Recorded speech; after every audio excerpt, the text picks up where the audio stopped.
আসসালামু আলাইকুম প্রিয় ভিউয়ার্স।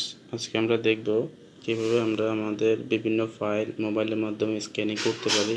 স্ক্যানিং করে আমাদের মোবাইলের মাধ্যমে রাখতে পারি, কম্পিউটারে রাখতে পারি, ল্যাপটপে রাখতে পারি।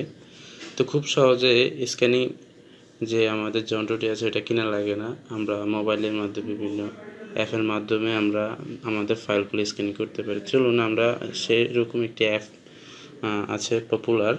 তো সেই অ্যাপটি আজকে আমরা ইউজ করব কীভাবে আমরা স্ক্যানিং করব। সেজন্য আমরা প্লে স্টোরে যাব। প্লে স্টোরে যাওয়ার পর আপনারা এখানে সার্চ বারে লিখবেন ফার্স্ট স্ক্যানার লেখার পর সার্চ করবেন। সার্চ করার পর আপনার এখানে অনেকগুলো অ্যাপ শো করবে। তো যে অ্যাপটি আপনার সবচেয়ে সুবিধার জন্য সবচেয়ে ভালো, যে কোনোভাবে আপনি ফাইলগুলো পিডিএফ, পিএনজি, জেপিজি আকারে আপনি সেভ করে রাখতে পারবেন। তো সেই অ্যাপটি হচ্ছে যে scanner app, scan PDF document. এই অ্যাপটি ক্লিক করবো। এই অ্যাপটি ক্লিক করার পরে অ্যাপটি আপনি ইনস্টল করে নেবেন আপনার মোবাইল থেকে। আমার যেহেতু অলরেডি ইনস্টল করা আছে, আমি ইনস্টল করলাম না। তো সরাসরি আমি হোম স্ক্রিনে চলে যাব। হোম স্ক্রিনে যাওয়ার পর আমি এখান থেকে ফার্স্ট স্ক্রিন যে অ্যাপটি এখানে আমার ইনস্টল করা আছে, ওই ফার্স্ট স্ক্রিন অ্যাপটি আমি এখান থেকে ক্লিক করব।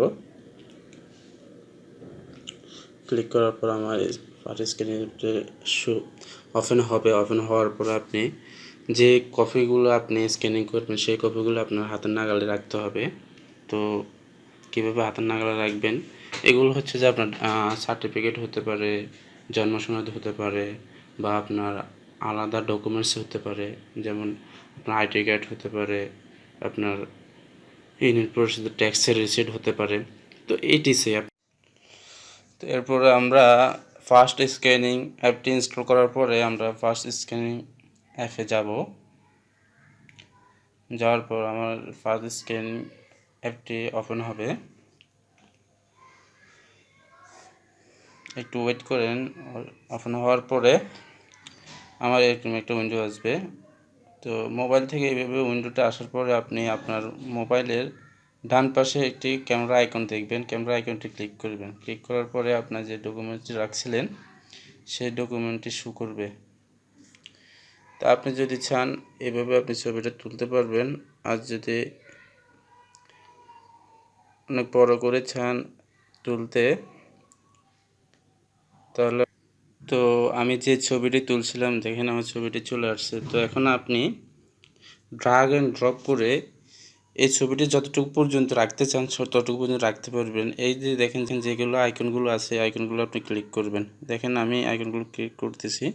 এই যে এই আইকনটা ধরে আমি একটু ড্রাগ করে দিচ্ছি। আমার যতটুকু প্রয়োজন ততটুকু ফাইল আমি নিচ্ছি, কেটে নিচ্ছি। আপনার যতটুকু ফাইল প্রয়োজন ততটুকু নেবেন। মনে রাখতে হবে যে এই ফাইলের বাইরে যেন কোনো ডকুমেন্টস বা আলাদা এলিমেন্ট যাতে না আসে, সেটাই আপনি খেয়াল রাখতে হবে। ড্রাগ অ্যান্ড ড্রপ করে নিলাম। এরপর নেক্সট ক্লিক করলাম। নেক্সট ক্লিক করার পরে দেখেন আপনার ফাইলটি সম্পূর্ণ স্ক্যানিং হয়ে গেছে।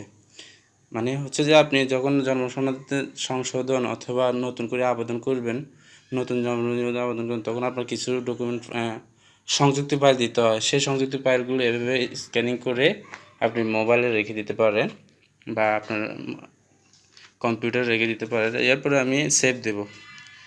সেভ দেওয়ার পর আমার যেহেতু সার্টিফিকেটটি স্ক্যানিং করা হয়ে গেছে, এরপরে আমি আমার ট্যাক্সের যে রিসিপ্টটি আছে ওই রিসিপ্টটি যেহেতু আমার সংযুক্ত ফাইল হিসেবে দিতে হয়, ওইগুলো আমি ক্লিক করছি। আমার ক্লিক করার পরে আমার অপশানটি আসছে, তা আমি এটা ছবি তুলে নিচ্ছি ক্যামেরা আইকন ক্লিক করে।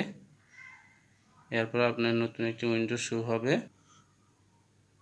তো আমার ফাইলটি শো হওয়ার পরে দেখব যে আমার ফাইলটি এভাবে আসছে। তো আপনি যদি আপনার ফাইলটিতে পূর্ণাঙ্গ ফাইল রাখতে হবে, সেহেতু আপনি এই আইকনটি ক্লিক করবেন। ক্লিক করে এটা ধরে ড্রাগ করবেন। ড্রাগ করে যতটুকু পর্যন্ত প্রয়োজন ওইটুকু পর্যন্ত নেবেন।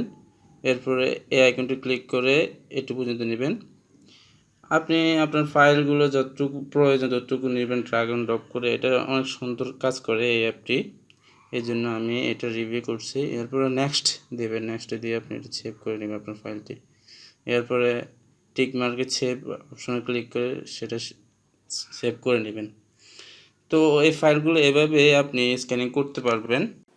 তো এইভাবে আমরা আমাদের যতগুলো ফাইল আছে অতগুলো ফাইল আমরা ফার্স্ট স্ক্যানার দিয়ে আমরা আমাদের ফাইলগুলো স্ক্যানিং করে রাখতে পারবো মোবাইল অথবা আপনার কম্পিউটারে।